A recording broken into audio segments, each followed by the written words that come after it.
My name is Jeffrey Liss. I'm a member of the Board of Directors of the National Space Society, and it's my privilege to host this session this morning, afternoon, and morning. I had to coach when I came this morning, and my back down here yet. I want to thank you all for coming. This session is of particular interest to space activists who've been following the development of these enabling technologies over the last few years.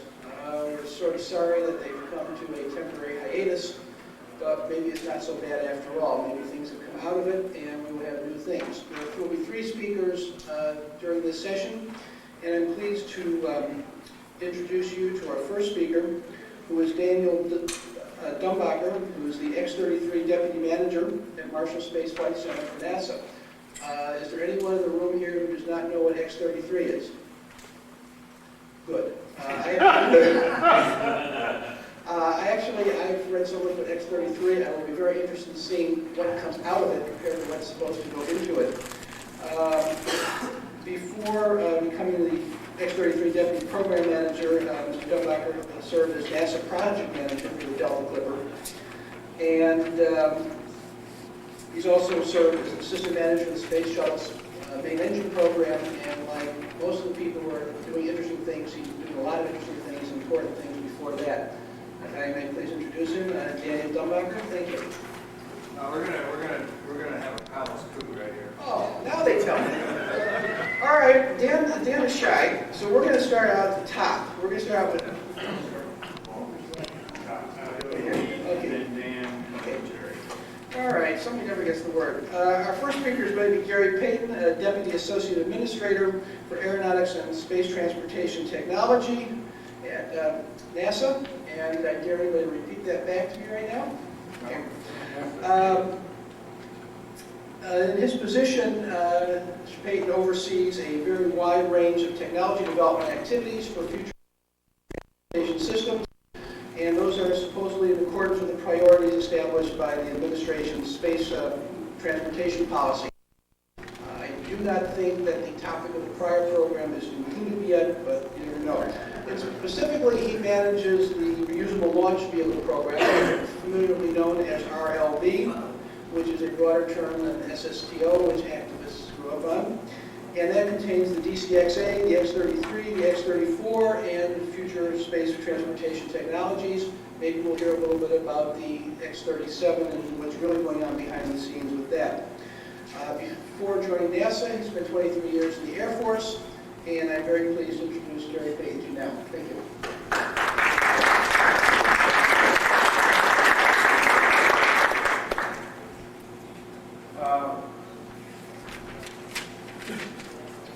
What we opted to do, unbeknownst to the powers that be who are running the conference, I'll start off with an overview of what the broad, comparatively broad RLV program is all about. We'll have a snapshot of the successes of the DCXA program, the Quick Grant program, from the NASA guy who was in charge of that program, Dan Dumbacher. And then we'll have a talk from Jerry Rising, who is from the Skunk Works, who is the program manager, Jerry Rising is the program manager at the Skunk Works for the premier program, the X-33. So I'll start with an overview of how we think they all fit together, how they all complement each other, and I'll also mention something about our plans for life after X-33 and life after X-34.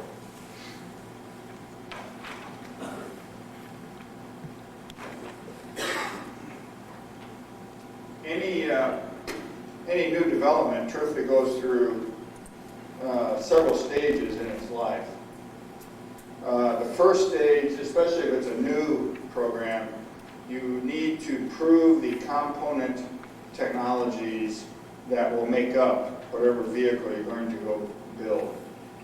That's the portion that we're in right now, proving the embedded technologies that will lead to a fully reusable launch vehicle. Now, we have as a goal for those technologies a goal, a performance goal of single stage to orbit.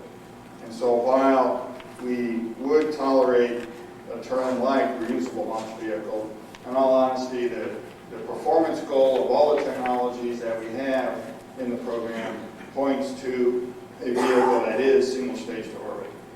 Very demanding. It is, in essence, the ideal launch vehicle where you treat the vehicle much more like an airplane with routine operations than you do treat it like an experiment. We're in the technology demonstration phase between now and the year 2000.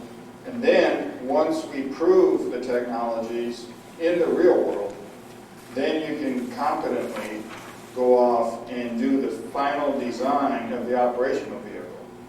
We do currently have a target design for the operational vehicle, but that design will morph. That design will morph because over the next 2.5 years, we will learn about the performance of these new technologies, and so the design will change inevitably. And when you fix that design, you start upon something called full-scale development. And full-scale development is an expensive proposition, and that is when you actually go off and build and design and produce the fleet of vehicles that will do the operational job. Then the program transitions into operations, and then eventually you bring the program to a close. So right now we are in the really exciting part of the program, which is experimenting with the different technologies that make up the eventual operational system. And we have very, very demanding goals across the program, and we're working in structures, tanks, propulsion systems, avionics, sensors, every single subsystem that makes up a launch vehicle, we are running experiments in. Now, we currently have a launch vehicle, and I don't know, maybe some of you have had the opportunity to go over to the Cape and see Roy Bridges' operation at the Cape. It's a very successful launch vehicle. The space shuttle program, something like 86 flights, the 86th one is on orbit right now. I flew back in 1985 on the 15th space shuttle mission, and it is a very successful program, but I flew in 85, and when I flew, the embedded technologies in that bird's design was over 10 years old when I flew. And so, inherently, the space shuttle program is complex. We ask it to do a terribly wide variety of missions on orbit, deploy satellites, build a space station, service the Hubble telescope, do astronomy, do life science experiments, be on orbit for 3 days, be on orbit for 13 days. It's a very broad mission suite that the space shuttle program does, and it does it with 1970s technology. Therefore, it has certain attributes that I think warrant some comment here. Here you see, I don't know which orbiter this is, but here you see one of the missions going out to the pad 39A. In the background, you see the vehicle assembly building, and this is a routine site at Kennedy Space Center now. But let's look at what really is going on. There's something called a crawler that is taking that entire stack out to pad 39A, and I suggest that you look at the size of the individuals right here to gain an appreciation for the size of that crawler. It takes 8 hours for a crawler to go from the vehicle assembly building to pad 39A. It crawls at 1 mile an hour. On top of that crawler is something called a mobile launch platform. And the solid rocket boosters and the orbiter itself sit on top of this mobile launch platform that is mated to the crawler. And here you can see the umbilical towers that connect to the orbiter. And here you see some of the spray, the water spray that cool the mobile launch platform right when the solid rocket boosters ignite. So you've got the mobile launch platform mated to the crawler. On top of the mobile launch platform, you've got 2 solid rocket boosters, one on the right, one on the left. Each solid rocket booster is feet in diameter, and it's made up of 4 segments. And so you stack, in the vehicle assembly building, they have to stack these solid rocket boosters on top of each other. One comes up on a crane, they align it, they lower it, they put the shims in, make sure everything is flat, then they bolt it to the bottom segment, then they do it again, then they do it again, and then they put a cone on top with a parachute inside that cone so that the solid rocket booster can parachute back into the Atlantic. They do that entire process on the right side, and they do that entire process on the left side. Then in between 2 solid rocket boosters is something called an external tank. It holds the liquid hydrogen, liquid oxygen for the main engines. This orange external tank is something like 26.5 feet in diameter. It's built in Michoud, Mississippi, near New Orleans. Comes over in a barge at the Cape. They hoist it off the barge, put it on this transporter, carry it into the VAB, and bolt it to those 2 solid rocket boosters that we saw earlier. While all that's going on, over in the orbiter processing facility, they're getting the orbiter ready for that particular flight. And here's a picture of them getting the orbiter ready to fly. There is an orbiter inside this picture. And all those work platforms are there because people have to stand on something when they work on the orbiter. And this means there are doing a lot of work on each orbiter in between each flight. And that's because, again, we're asking them to do and it is based on 1970s technology that requires a lot of touch labor to get ready to go fly. One part of that touch labor, in fact 17,000 man-hours per flight, is on the ceramic tiles that are on the orbiter. Here's a picture of a lady working on the bottom of the orbiter, doing a gap check, manually checking with some calipers the gap between the black tiles on the bottom of the orbiter. You can see right here, these really dark ones are ones they've replaced on this particular flight. And here's the other ones, they haven't had to replace these over here. But she's got a little manual gauge that she has to put between each tile to make sure they're the right distance apart.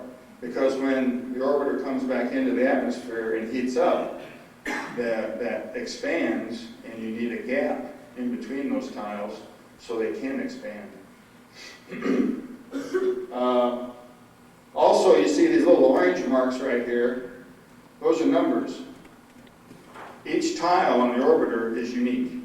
Each tile has a tail number, so that when one of these tiles breaks, you go out and remanufacture a new tile to that same very shape, thickness, and design, so you have a new tile but of the same tail number. Very complex operation. While the orbiter is getting ready in the OPF, the on-orbit maneuvering engines and the attitude control rockets are being prepared over in a totally different facility off-site. And that's necessary to be totally off-site because the propellants in these smaller rocket engines are the kind of propellants that are called hypergolic. As soon as they touch, these two chemicals explode. And so it's very specialized equipment that you use to load these propellants into these rockets. And it's very specialized training that the people have and very specialized protective suits that these folks use as they're loading these propellants. And so that's going on while the orbiter is getting ready to fly. Eventually the orbiter rolls over from the OPF to the vehicle assembly building, and it bolts onto the external tank. Then they get on the crawler and they go out to pad 39A and they launch. After 2 minutes and 2 seconds, the solid rocket boosters are burned out. They fall back into the Atlantic Ocean on a parachute, and NASA has a fleet of 2 Coast Guard cutters that drag those 2 solid rocket boosters back to the Cape, and they come back to a place called Hangar AF, where the 2 Coast Guard cutters drag the empty solid rocket booster into this little wharf, and each booster is lifted up, carried back into the hangar where the parachutes are hung out to dry, literally. solid rocket boosters are disassembled into their 4 segments, shipped back to Utah, new propellant put in so that it can come back to the Cape and fly again.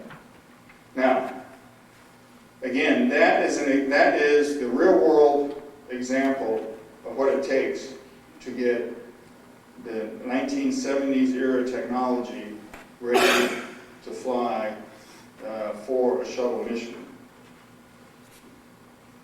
Because it is old technology, you have this complex, partly expendable, partly reusable, but staged vehicle that lifts off from Florida and goes to orbit.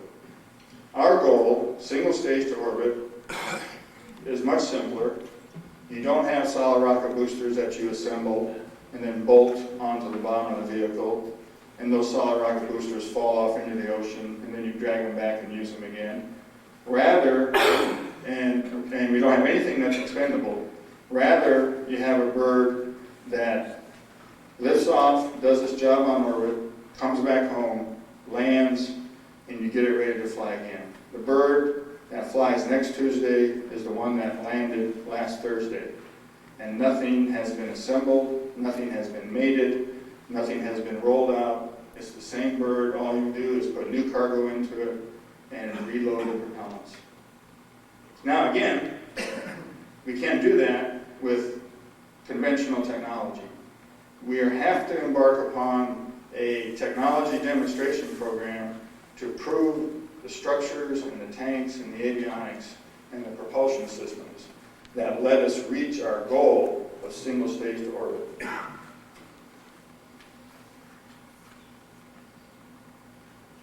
Let me talk a little bit about our management philosophy. Again, most government programs, whether they're sponsored by the Pentagon or by NASA, have this habitual tendency to inject an immense amount of burdensome government interference in the day-by-day operation of the program.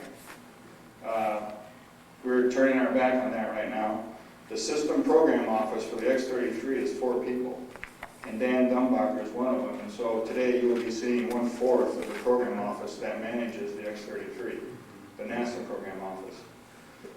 At its peak, the orbiter program office at Houston, I think, had 400 people in it. So we've got 4. But there are hundreds of people working on the X-33, but they're working on the X-33 because the Skunk Works requested it. Any NASA technical involvement in the X-33 program is there because the Skunk Works wrote a task agreement with that NASA center, that NASA lab, that Air Force laboratory, and they wrote a task agreement that said, you government people deliver this product at this schedule for this cost. And so in all honesty, there are 350 NASA people working on the X-33 program, but they're responding to Jerry Rising. They're saying their work answers his questions. Those 350 people are not working on the program because I told them to work on it. And so we're working shoulder to shoulder with industry instead of the more conventional supplier-customer relationship. I talked about operability. The main advantage of our program is that it is single stage, and you don't have to do the difficult operations of assembling the bird each time you go fly. And obviously we like experimental programs, and you'll hear more about those shortly. The first one of those programs, well, truthfully, we started with the ground test program back in the spring of '94. And that ground test program worked reusable cryogenic tanks, composite cryogenic liquid hydrogen tanks. This is a composite tank that can tolerate minus 423 degree liquid hydrogen and tolerate it not just once, but 100 times, fly it 100 times. We started that kind of work on tanks, structures, thermal protection systems, that's the skin of the bird, and propulsion systems. We started all that back in the spring of '94. Some of that we flew on DCXA, Dan Dumbacher, who is the NASA guy in charge of that program, will talk to you about the successes on DCXA. And that was a subsonic bird. We flew out of White Sands last summer. The X-33 will fly somewhere around 12, 13, 15 times the speed of sound. That's a big jump for brand new technologies to go from subsonic to 15 times the speed of sound. So we figured we needed an interim sort of bird. That interim bird is the X-34. It will only do 7 times the speed of sound, but it will also be a high technology vehicle. Composite structures, composite tanks, brand new avionics. I won't talk about DCXA because Dan will talk about that. I will talk about the X-34. Again, this is the bird that will be first flying in October of '98, about a year and a half from now. First flight's out of White Sands Missile Range. It is a bird that will weigh, when it's fully fueled, about 43,000 pounds. It will fly off the bottom of an L-1011, and it will demonstrate, with the high technology components, it will demonstrate autonomous landing. We in the United States has not done that yet. It will demonstrate subsonic flight through rain. Right now, the ceramic tiles, those black tiles in the bottom of the orbiter that I showed a picture of earlier, they cannot fly through a rain shower because they are so fragile that the raindrops ablate the tile away. They actually erode the tile. And that occurs even when the orbiter is on the back of the 747 going from Florida to or from California. That 747 cannot fly through a rain shower because it will destroy the tiles. X-34 has ceramic tiles similar to the orbiter, but they're a new generation of ceramic tiles that can withstand rain. And we will prove that with the X-34. We will consciously fly it through a rain shower. And we want to do that not simply to beat our chest about technology, but right now the conditions, the weather conditions at the landing site is a constraint to launch for the shuttle program. And we want to remove that constraint. If it's raining at a landing site that the orbiter might need, they cannot launch. And so I want to remove that constraint for the next generation of bird. Also, we'll prove that it can land in a 20-knot crosswind. Land in a 20-knot crosswind with no pilot on board. And so those are pretty demanding test objectives. Or a company called Orbital Sciences won the competition for X-34. They did that last summer. They've had a series of design reviews. Truthfully, the technical content of the X-34 exceeds the X-33 in a couple of areas. Right here, this is a new sort of ceramic thermal protection system, the newest stuff out of Ames Research Center out in California. But this could replace some of the heavier black carbon that's on the leading edges of the orbiter right now. So that Circa leading edge is the newest technology we can have. We just finished a system design freeze for the X-34 on Wednesday of this week. That means that we're starting to manufacture the flight hardware right now for the X-34. This is the flight test profile.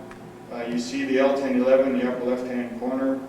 The bird will drop off the L-1011. It will light its rocket engine and go up to eventually Mach 8. Truthfully, those Mach 8 flights will probably occur here in Florida. The L-1011 will fly off the Atlantic Ocean and then aim the X-34 back toward the Cape and demonstrate our crosswind and our rain technical demonstrations. Do that here in Florida. That's the X-34. Again, the interim demonstrator, somewhere around Mach 7 or 8 demonstrations to stress the technologies before we demonstrate them in the X-33. Here's a rack and stack comparison of what we're talking about. Today's shuttle program, if you took all of the propellants, all of the solid propellant out of the SRBs, the solid rocket boosters, and if you took all the hydrogen and oxygen out of the external tank, The entire shuttle stack would weigh 600,000 pounds. That's the dry weight for a shuttle stack. For the operational bird that is likely to come after the X-33 with about the same payload in the orbit, that bird empty weighs 200,000 pounds. So there's a factor of 3 reduction in dry weight doing the same mission. And so what that means, that's again a reflection of the modern technologies, the composite structures, the composite tanks, and the new thermal protection systems, the new skins that we are proving in the X-33 program. And that relates to a reduction by a factor of 3 in the dry weight between 2 systems that deliver the same kind of payload to low Earth orbit. But we have to demonstrate those technologies, and that's why we have the X-33. The X-33 is a miniature operational launch vehicle, miniature version of an operational RLV, because every single subsystem at the operational RLV will be demonstrated in the X-33, either in flight or on the ground. And Jerry Rising will talk about that in a few minutes. We've been busy. We're attempting to do an environmental impact statement from start to finish in about 1 year. And that includes the launch site at Edwards and all potential landing sites. A typical government program requires 2.5 years to do an environmental impact statement. So even though this is no new technology, it represents the aggressiveness of the program. We've had all the design reviews that are necessary up to now, defining the flight test stops.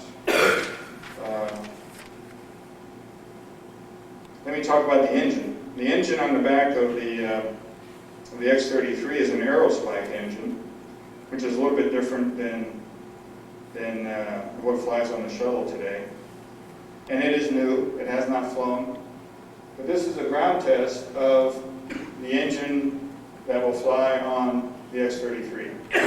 Not the engine that will fly on the operational bird, because we're going to build one of those. But this is a 205,000 pound thrust engine being test fired in a static facility out in California, I think this picture was. And this is a linear aerospike engine, and hopefully Jerry will talk to you about that better than I can. The only problem is this picture of this engine test firing was taken back in 1971. And so while we have never ever flown a linear aerospike, it is well-proven technology in ground test. The government spent $500 million on this sort of aerospike engine testing back in the early 70s, back when $500 million really bought you something. And the turbo pumps that powered this engine test is exactly the same design that we're going to put, exactly the same design turbo pumps we're going to put into the X-33. So we have an immense amount of confidence in the engine on the X-33 because of this early work that was done back in the early 70s with aerospike engines. Okay, I didn't bring a chart. That's terrible. Let me talk about life after X-33. NASA is going to be in the technology demonstration business for space transportation, just like NASA has been in the technology demonstration business for airplanes for the last many decades. NASA's predecessor, an agency called NACA, National Advisory Committee on Aeronautics, its job was to resurrect America's aeronautical capability after World War I, when Congress realized that Orville and Wilbur Wright were Americans, but by the time World War I came around, the French, German, Italians, and British were all superior to us in aeronautical technology. NACA was established to do that. NACA and later the airplane side of NASA has continued to do that since the 20s. And one of the reasons that McDonnell Douglas and Boeing airliners own an overwhelmingly dominant share of the worldwide airliner market is because of the technology that NASA has been demonstrating in the airplane side of NASA. Now, we're taking that same philosophy that NASA has had on airplane transportation and applying it to space transportation. So even after X-33 and X-34, there's going to be a continuing improvement in space transportation technology, next generation technologies. X-33 and X-34 concentrate on getting to low Earth orbit. We need better technology to go from low Earth orbit to our final destinations for both commercial satellites and government missions. And so space transportation technology is going to be a continuing theme within NASA for the next decades, just like it has been on the airplane side of NASA for the preceding decades. That's pretty much the extent of my comments. Do you want me to answer questions now, or should we? Question. Let me start with a simple one. I was so surprised to find the X-33 cargo bay only 3/4 the length of the shuttle's cargo bay. I was wondering why that length. You're referring to a 45-foot cargo bay on the bird that comes after X-33. That was driven, again, the 60-foot cargo bay on the orbiter was driven by a government edict. In this design for the operational bird, we refused to give a government edict. We said industry has to go out and figure out what size payload bay, how much mass to low Earth orbit, based on their market predictions for that era of 2005, 2010. And so, again, that's part of getting government out of the business of edicting solutions and letting industry arrive at their own solution. In this case, that 45-foot length was driven by the geosynchronous commercial communications satellites of that era and an upper stage to take those satellites from low Earth orbit to geosynchronous. Would that be too small for a space station module? The operational RLV, as currently designed, is too small dimensionally to do space station deployment. In other words, if we wanted to put a replacement module up on space station, the follow-on X-33 would not be capable of doing it. We'd have no way of getting it to work. No, you could hire an Ariane 5. It's one flight. It's one flight. And it's a unique payload. It's a unique mission. And truthfully, from what I understand, as far as deploying new habitats to the station, which is what we're talking about, deploying new habitats to the station, there's not going to be any of that going on in the era of 2005, 2010. The station will be finished long before that. Now, we could be deploying additional modules that are not the size of a habitat, but conversely, right now we're going to use a proton to deploy some of the habitats, aren't we? That'll still be running around. But that's a unique, one-only government mission, and if we're going to go do that, and that also represents a significant design change to the station, and if we're going to do that, we just have to factor that in. Yes. It's my understanding, and I'd like a correction if I'm wrong in this understanding, that it is actually cheaper to throw the present SRBs away completely than it is to haul them back into port and refurbish them and relaunch them. Is that right? I don't know. I'm not in the SRV business. Okay. In this week's Space News, Dan Golden is quoted as discussing space shuttle upgrades to cut close orbit by 75%. And this has sort of been seen as a backing away from the X-33. Can you comment on that? Again, remember X-33 is a technology demonstrator. And so the bird that comes after X-33, the RLV, the Venture Star, would be the actual competitor to the shuttle. Now remember those charts I went through first? Remember all those charts I went through that showed mobile launch platform and crawler and all that stuff? Do you think a system like that can compete against a single-stage orbit system? Because he loves competition, and I do too, and I think it's great. Now, but there are some inherent vehicle architecture realities that the shuttle lives with. And I don't care how often you change the crew displays, or even if you do get liquid flyback boosters. There are inherent vehicle architectures that they have to live with. Well, we know that, but are people inside NASA headquarters or one of the centers that doesn't know that? Yeah. I'll take Okay. one more question, then we'll move on to the next speaker. Okay, right here. You just addressed the difference in why you are looking at full stage, fully reusable two-stage versus the SSTO. Because we think we can do SSTO. We're real close to doing it. If we prove the technology in the X-33. And if we fall short on X-33 on either the lightweight structures or the powerful engine, if we fall short a little bit, again, we'll still be in the technology business, and maybe 2 years later, we solve the propulsion problem, or we solve the structural problem to get SSTO. Two-stage orbit we could have done in 71.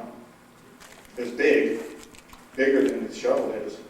But two-stage orbit is easy to do. It's just big and clunky. Advanced technology to a two-stage. Because real soon, your second stage devolves to a payload bay only.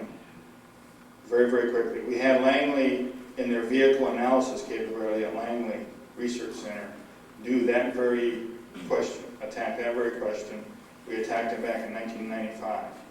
And with the modern structural technologies and the modern thermal protection system, lightweight thermal protection systems and avionics, if you apply modern technology to a two-stage orbit architecture, you end up with the second stage is only a payload bay and a little bit of delta V. Okay? So why have two vehicles, two different size vehicles, two different size propulsion systems when you're really close to doing it with single stage?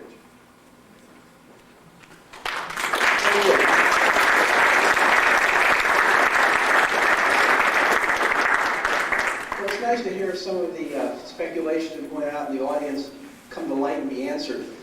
Now I'm happy to introduce the Deputy Program Manager for the X-33, David Dumbacher. David?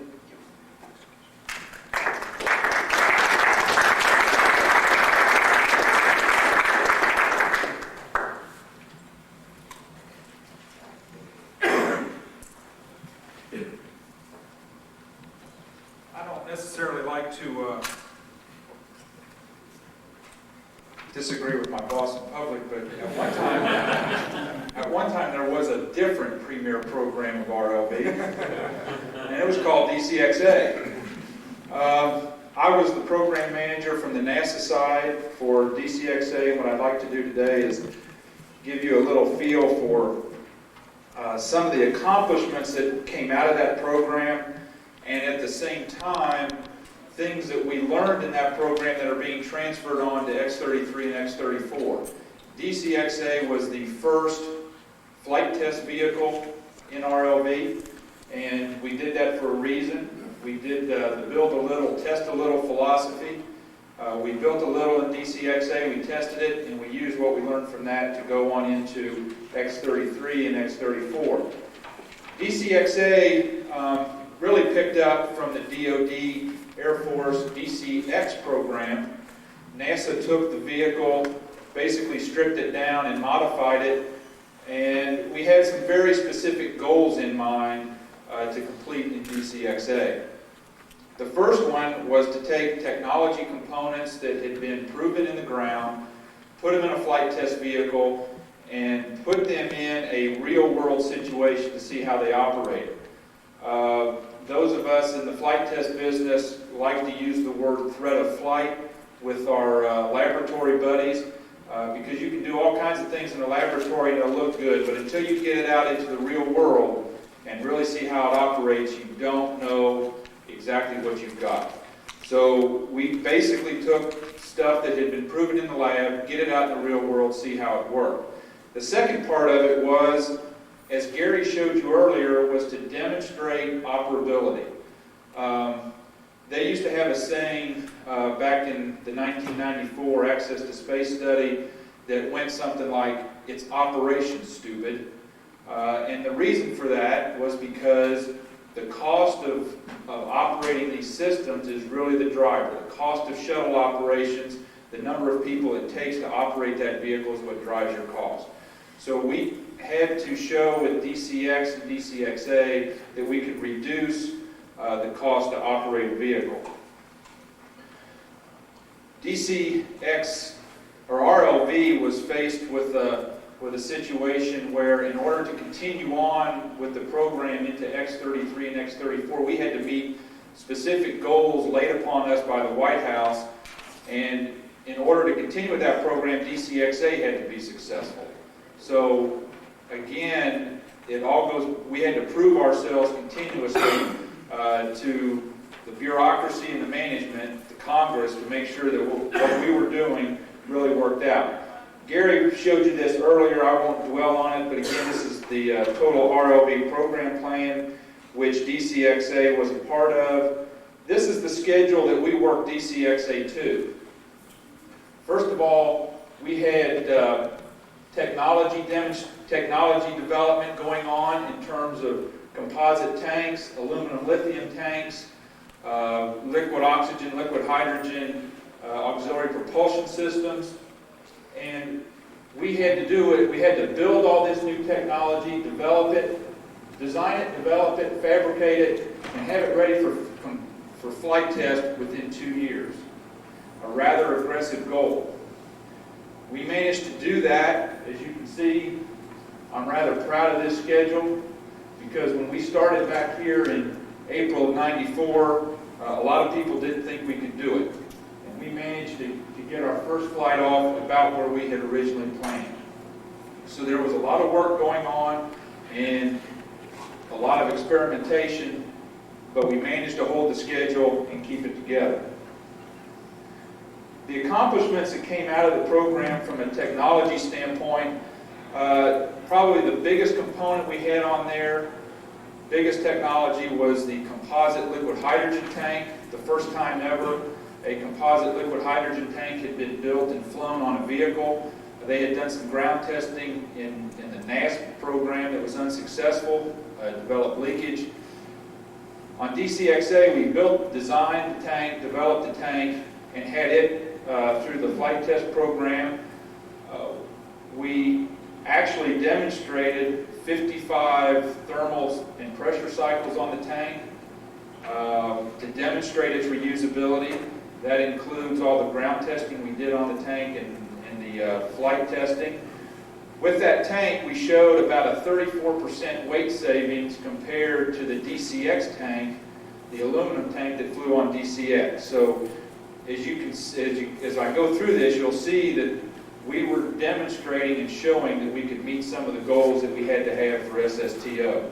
We also demonstrated some fabrication technology in terms of being able to fab this tank. We actually fabbed the tank in 2 halves, cured the halves in an autoclave, and then in order to demonstrate fabrication methodology required for RLV and possibly being able to build composite structure outside and out of an autoclave, out of autoclave cure, we actually put the 2 halves together outside of an autoclave, bonded it all together, and the joint worked fine.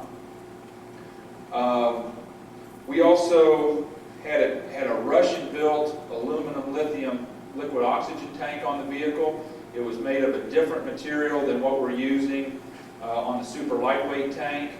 This was the Russian version of the material. It too showed reusability in terms of temperature and pressure cycles. I say greater than 27 cycles. I think it was more than 28 to 30 that we actually got on the tank, and it showed 37% weight savings compared to the liquid oxygen tank that flew on DCX. We also had composite primary structure on the vehicle with the inner tank. The structure that holds sits on top of the liquid hydrogen tank, and the liquid oxygen tank attaches to it, was made of composites, and it was 45% weight savings. And we actually loaded it up got its real test on the ground, where we actually took it to 150% design load and demonstrated the load capability of composite structure. From an operability standpoint, we did a couple of things.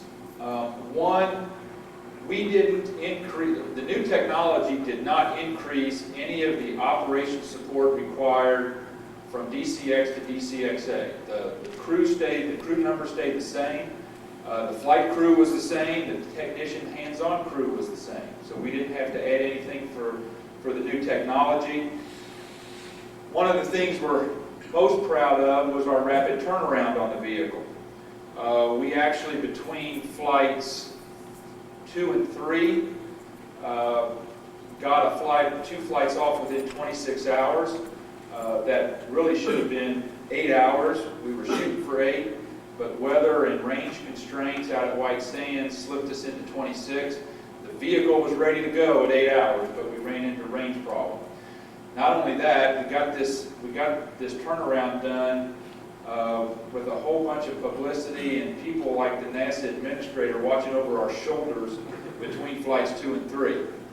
We were glad to see that airplane leave. So we can get some work done.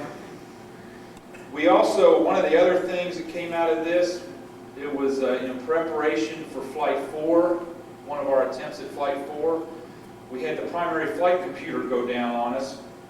And in order to get around that problem, we pulled out the primary flight computer, reinstalled the backup, reloaded software, verified software, and had the vehicle ready to go within 45 minutes. Try doing that at the Cape. Try asking them to do that at the Cape.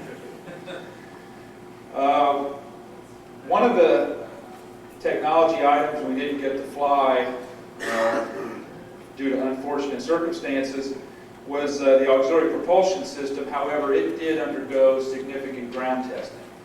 The auxiliary propulsion system included a composite liquid hydrogen feed line about 2 inches in diameter and a composite liquid hydrogen valve, something never done before. Those were vibration tested and combined with cryogenic testing and survived that with no leakage. We then put the whole system together, both at Aerojet in Sacramento and out at White Sands. We ground tested it and showed that the system worked by itself. We were running into a couple of integration problems with the vehicle, and because of the incident following Flight 4, we never got back to flying this auxiliary propulsion system, but on the ground test, it proved out very well.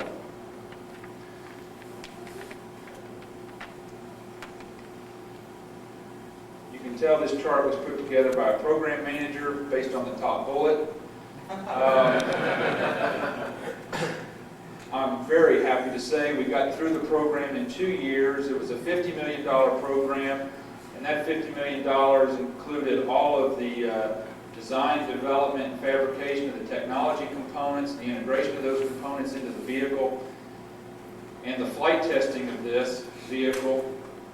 We actually did it 10% under budget, and I was happy on a couple of occasions to give my boss, Mr. Payton, some money back so he could use it for X-33 and X-34. And as I showed you earlier, we did it on schedule, and it was a 24-month schedule. This program too worked. We were the original flight test program to flight test under a cooperative agreement, different from the typical government contract, where we worked in partnership with McDonnell Douglas. The program worked very well, good partnership, and we didn't have task agreements then, but we had shoulder-to-shoulder working between the government and private industry. We did complete 4 flights. Everybody, some of you might remember our 4th flight. I remember it all too well, where we got through Flight 4 in good shape, and then upon landing, one of the landing gear did not deploy, and then the vehicle toppled over and burned on us. Now, that looked pretty bad on TV, and it was pretty bad watching it. But we did learn something from that. Going back to the composite liquid hydrogen tank for a minute, one of the early design problems with that tank was the Y joint where we bonded the skirt onto the cylindrical section of the tank. We had some initial coupon tests that showed that joint was probably going to fail on us in flight. We got concerned about it, obviously, built some subscale bottles with Y joints and tried testing those to see if the coupon tests were any good. We could never get the Y joint to break. We break the cylindrical section, we break the test fixture, we couldn't break the Y joint. Until Flight 4, we finally got the proof test we were after. That was the Y joint. The hydrogen tank actually sat there for about a minute and a half under pressure, under heat, and finally, after about a minute and a half, the upper Y joint finally let go. Now, there were two pieces of information out of that. We finally got the proof test on the Y joint, but that belly band joint that we had done outside the autoclave did not fail. So we saw how good that fabrication process was. So I always go back to one of my old friends in the SSME program office, J.R. Thompson, who used to say, well, you learn more from one failure than you do from 1,000 good tests. And we proved it right here. Following Flight 4, the agency recognized that we had met all of our goals. The program had met its need to demonstrate operability with rapid turnaround and the like. We had demonstrated all the high technology in preparation for X33 and 34 that we needed.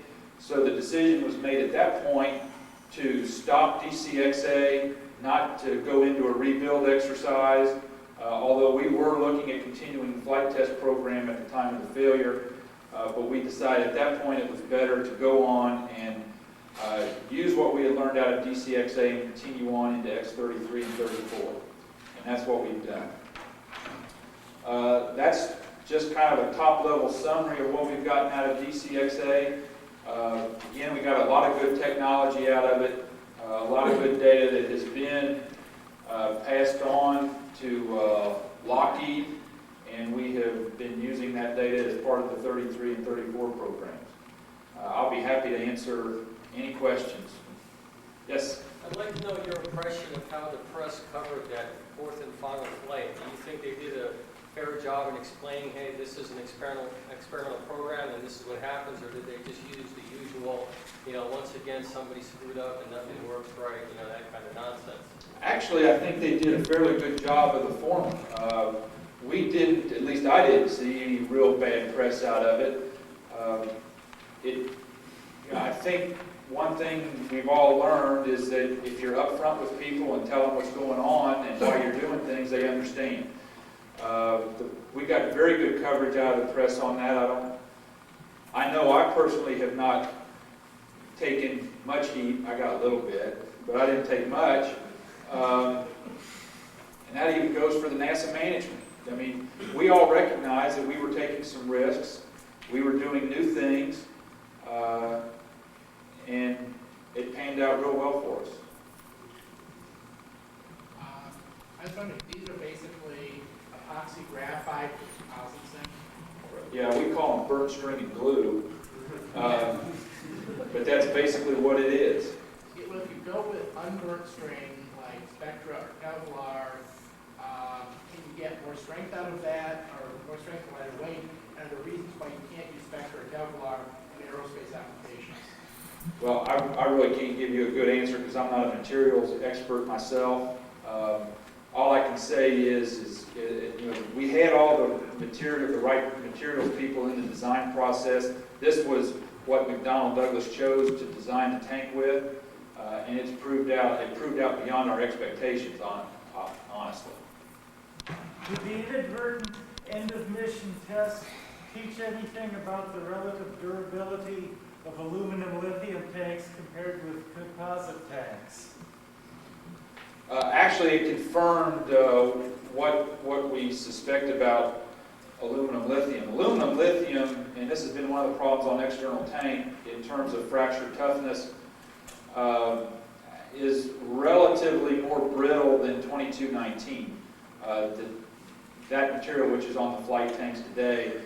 And when you go back and look at the failure film, you do see one of the first things that happen is that as the vehicle comes over, upon impact with the ground, the LOX tank is the first thing to rupture, and you can actually see the LOX coming out of the tank before the fire starts. Did anybody do back of the envelope calculations on whether or not a composite tank would have survived? We didn't run any of those kind of calculations for a composite LOX tank. The first step we got to get through on a composite LOX tank is to just show that it's compatible with liquid oxygen. That's the first problem. What happened to the remnants of DCXA? That material which was able to be used, the ground support system and everything, was basically turned back to those who had provided it. We did take the parts of the tank that we could use. We couldn't use them for anything other than evaluation. We took them back, took a look at them, had the stress guys and materials guys look at them, and then it's just been disposed of. There wasn't a whole lot left. What about your Pardon me? What about your RL? The one thing that was left were the RL10s. The boat tail of the vehicle was basically in good shape, so the auxiliary propulsion system went back to Aerojet. And in fact, some of those components are being used in the X-33 program. And the RL10 engines that Pratt & Whitney provided went back to Pratt. And I think they checked them out here, they all look good. I think they've got them sitting in boxes down at West Palm. Standard procedure for a commercial airliner that can't get the gear down is to dump the fuel. Now, obviously, you couldn't have done that with the DCXA, but in retrospect, would it have been a good thing to have in the AutoLand software to just hover until the fuel ran out? Could that possibly have saved the vehicle? Not in this case, because what really drove our problem was CG sitting, and once the CG got off to the side, either way, just a little bit, the vehicle was coming over. We had consciously talked about this abort mode or failure mode prior to, as we were planning for the program, and we basically came to the conclusion that it was best to just try to sit it down on 3, and if it sits there fine, if it doesn't, it's coming over anyway, and it was our only hope. We couldn't have flown it and tried to break. Upon final investigation, the failure mode would not have been fixed by trying to fly around and hoping that the gear came out. That wouldn't have happened. So we did as good as we could. Would more of the structure have been salvageable if you had landed dry, as opposed to the fuel explosion? To some extent, maybe, but once you get a LOX fire going, it basically consumes anything in its path, and so it. Now we're talking a gray area that none of us really have an idea of how to figure out of how much would have been left, and that's pure speculation, and who knows what we would have had. Maybe some more questions if we have time. I want to thank you, and I would think on behalf of everyone here, I'd like to thank McDonnell Douglas and NASA for a very successful project, which I think we'll always remember as the little rocket that could.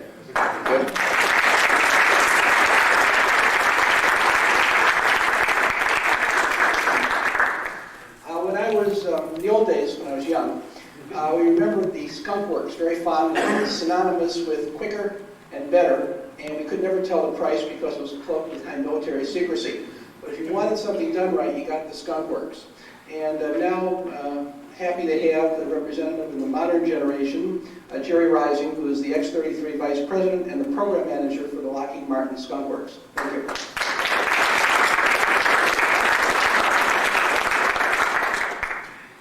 Modern generation, maybe, but not such a modern guy. I hope I can stand here in 2.5 years and say the program's finished and I'm 10% on the budget.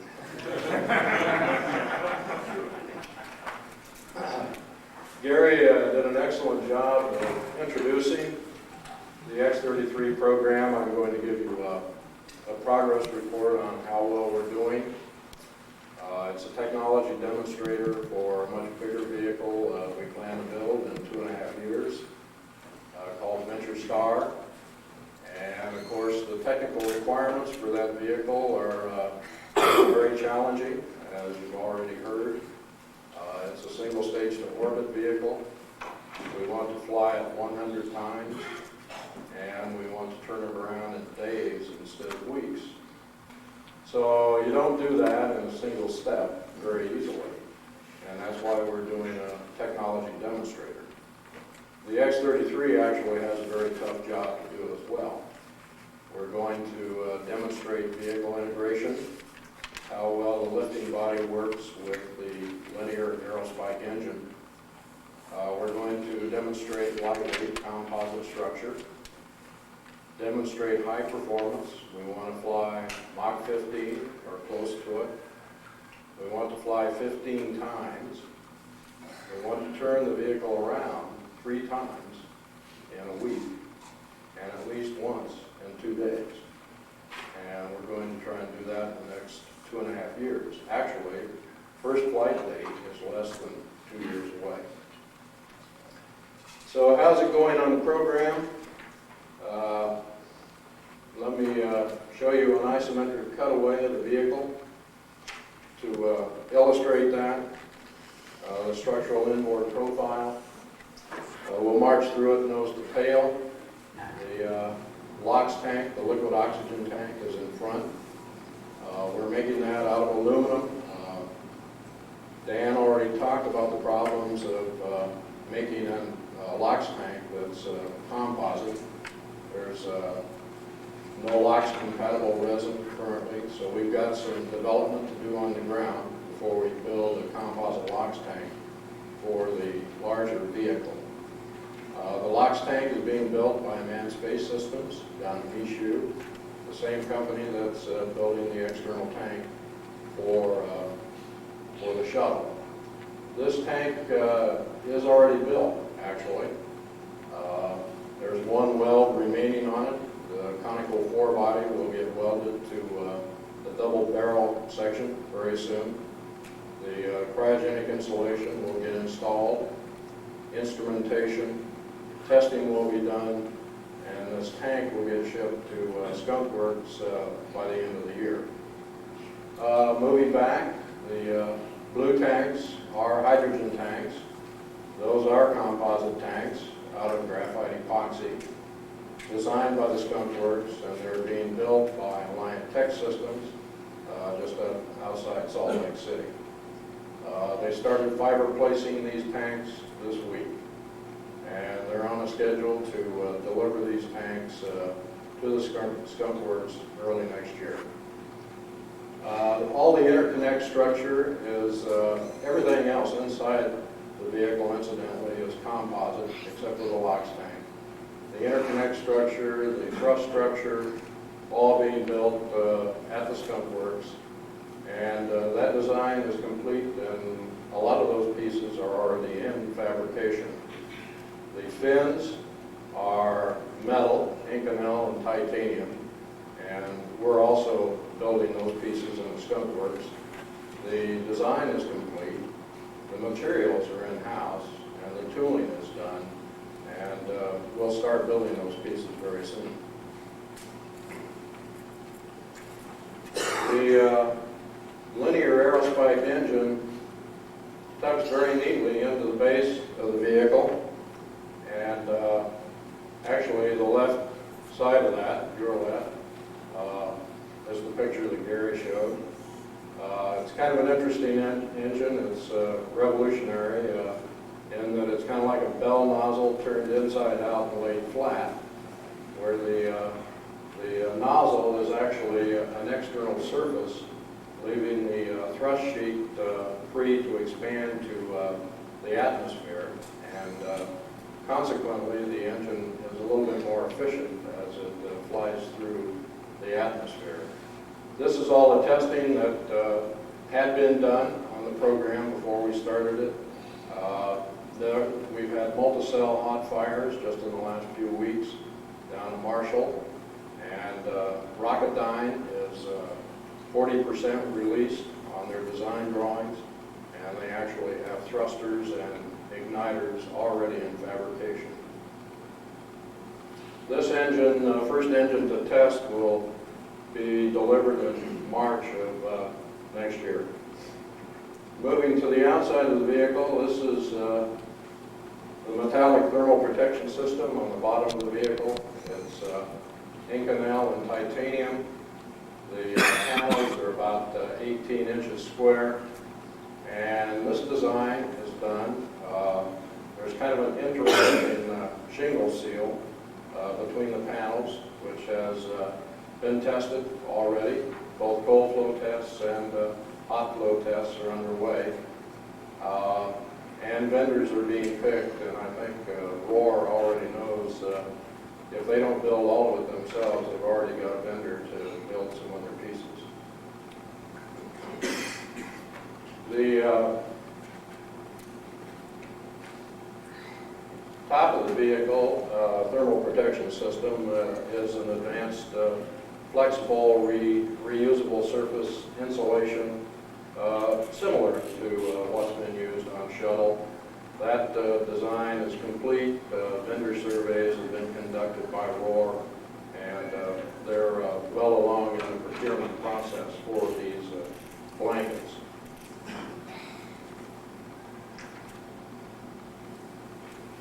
Inside the vehicle, once again, the subsystems. The subsystems are being done by Allied Signal. A lot of these components are off the shelf. The landing gear, for example, is an F-15 gear. The flight controls are off the shelf. Environmental control system is being modified from an existing design. Power generation systems are pretty much existing systems that will be modified for the vehicle. It's just the process of designing and connecting these systems and procuring all the parts needed. So that's moving along nicely also. And later this year, we're going to start assembling the major components of the vehicle in this assembly fixture. And this is really the strong back of the vehicle. These cryogenic tanks are more than just pressure vessels. Everything on this vehicle had to do two jobs, basically. Had to earn their way on board the vehicle, if you will. They do more than just contain cryogenics. They also carry loads, the bending loads and shear loads that the vehicle generates, much like a Ferrari engine does or a Formula One car. The tooling is well along. This is the thrust structure tool for the vehicle that is completed already in our hangar out in Palmdale. The thermal protection system cradles are kind of in the distance in that view graph on the floor. There's a bottom cradle where we'll lay all the thermal protection system in, the metallic pieces. And then there's another cradle with kind of a drop ceiling sort of an arrangement that we'll use to put the top TPS system on as well. So as you can see, we're all the tool cribs are in place there in the foreground, and we're well along toward actually starting assembly on the vehicle later this year.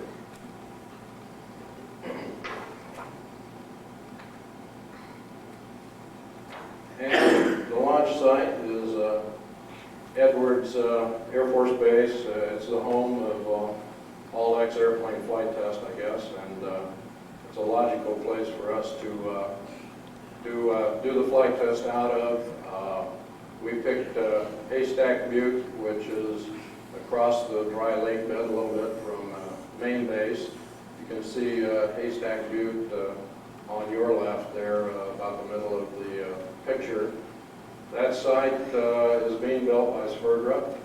It's been surveyed already, and we plan to break ground in October. So we're moving right out on the launch site as well. And this is where we're going to fly the vehicle. Overland from Edwards Air Force Base, do initially to Silurian Lake, which is due east, about 100 miles, and then do 7 flights up to Michael Army Airfield in Utah, and finally 5 flights to Malmstrom Air Force Base in Montana. And it's a traditional envelope expansion type of program, which is the way we like to flight test airplanes, really. Starting with the lower risk flights, and this shows the trajectories to Silurian Lake, Michael Army Airfield, and on up to Malmstrom Air Force Base in Montana. The time of flight to Montana, by the way, is 17 minutes, not bad.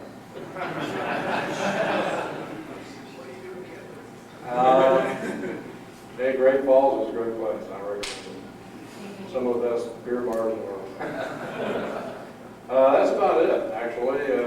We're going to do that in the next 2.5 years. We're going to fly in early 1999 and have all the technology in place. So by the end of 99, we have a confidence level that we can go ahead and build the full-scale vehicle. So before I take questions, I'd like to thank the National Space Society for continuing to sponsor the X-33 program. We hope to do well by you.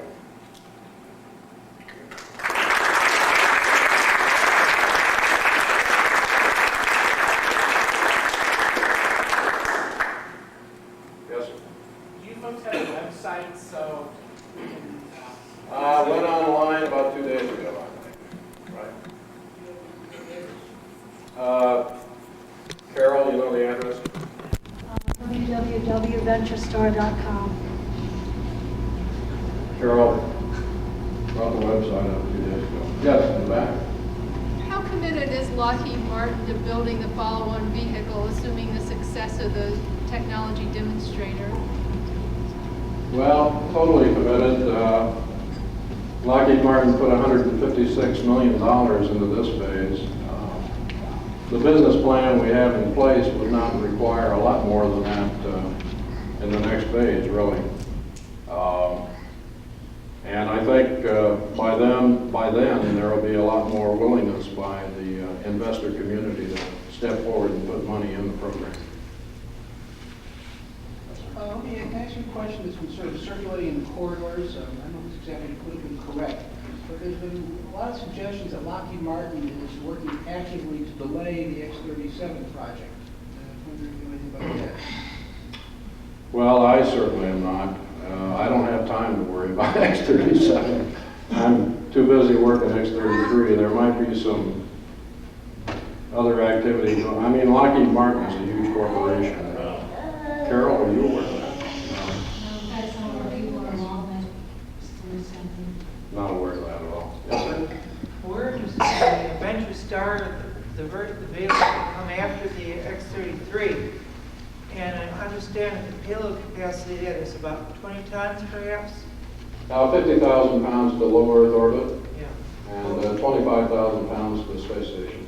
Well, we're interested in the question of, there's a category of somewhat larger payloads that we also would need a reusable vehicle to launch to be practical, which would be modules for power satellites, modules for follow-on space station, and modules for manned-Mars base building.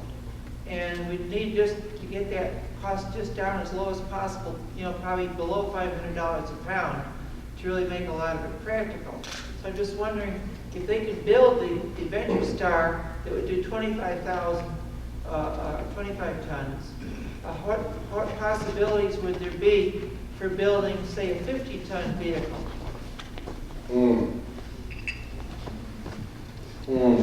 I don't know, I'd rather do 2 flights with the existing vehicle, you know.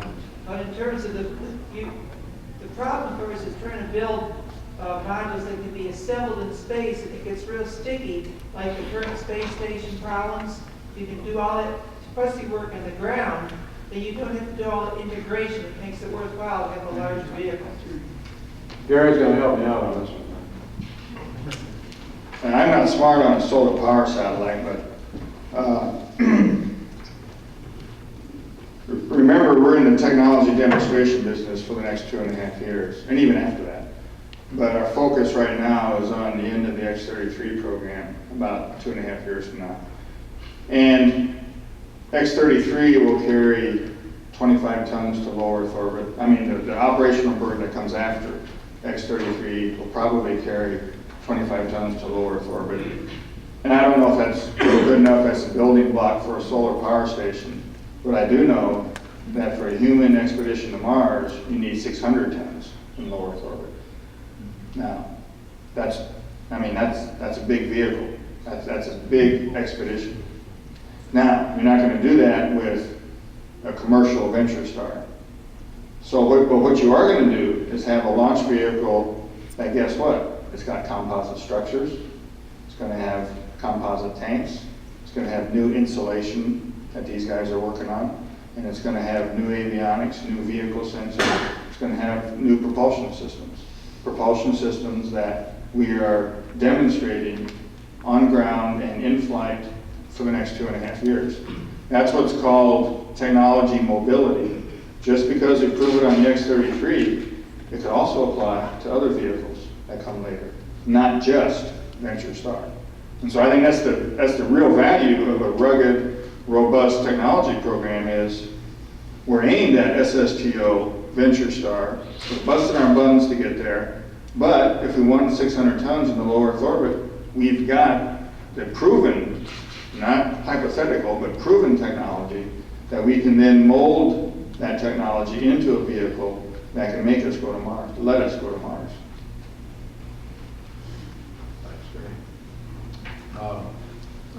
One more. Yes, what are the current estimates for cost of flying the Venture Star, including returning capital investment? $4.9 billion, the development program. What would that work out per flight, per pound? We're talking about initially charging Gary $3,000 per pound and finally $1,000 per pound. Starting in 2005 at $3,000 and 2015 at $1,000. That's the business plan that we worked on. Thank you very much.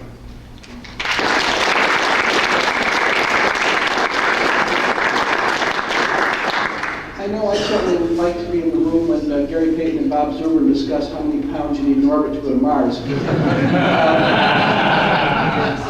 meantime, I'm very pleased because these are the people who are actually building something new now, something that we've had a long gap before. We're very grateful for their efforts in doing it and for coming here and telling us a little bit about it today.